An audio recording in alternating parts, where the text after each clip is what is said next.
My name is Jim Estes, and today I'm going to talk about a drill that I think is extremely important for the swing plane. So what I want you to do is, and this, by the way, is going to give you an instant understanding of exactly the feeling you want to have in the golf swing. Take a club.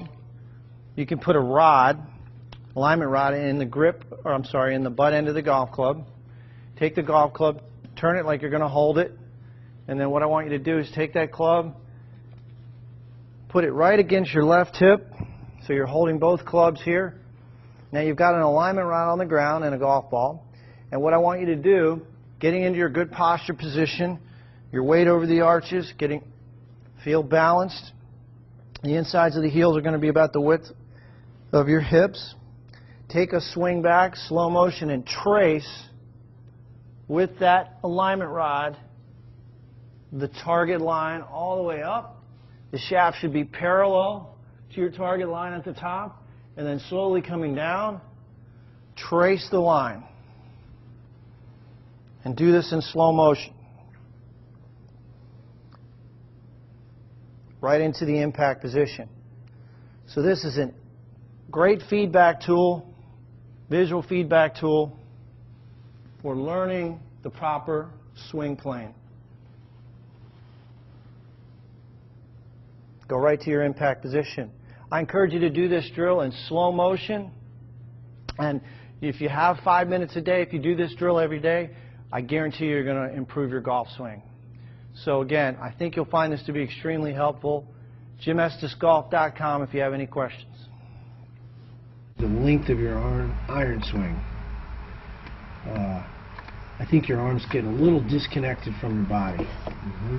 I like to feel the left arm up against the chest, pinned against the left pec. Like a glove pinched in between. Yep, That's yep. not a drill. Yep. I do. I think that's going to synchronize your arms and your body.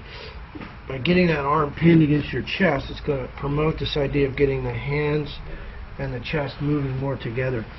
I think your iron swing is too long. I think it gets a little bit past horizontal. I'd like your swing to stop right there. You got some extra motion. I don't think you really need that. That makes the timing very difficult.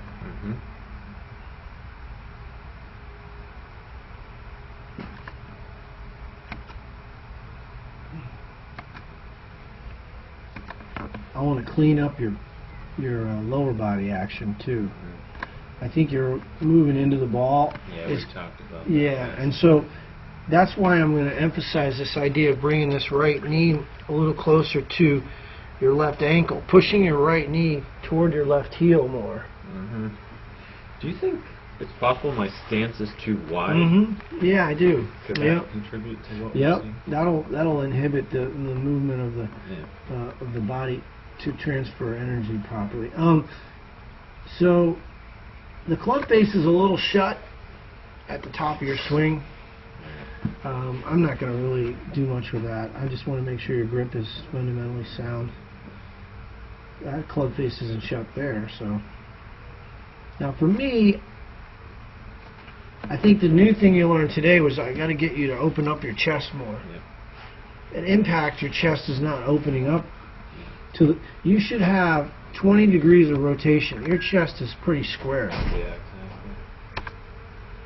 So I think overall that's one change we're going to make that will contribute to less path numbers way out to the right.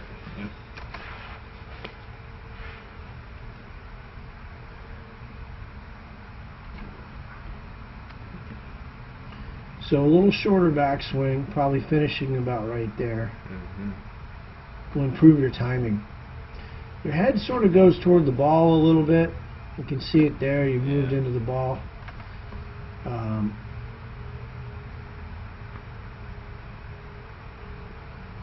You can practice some balance training, just feeling like you're loading into your right heel a little bit more as you take the club back.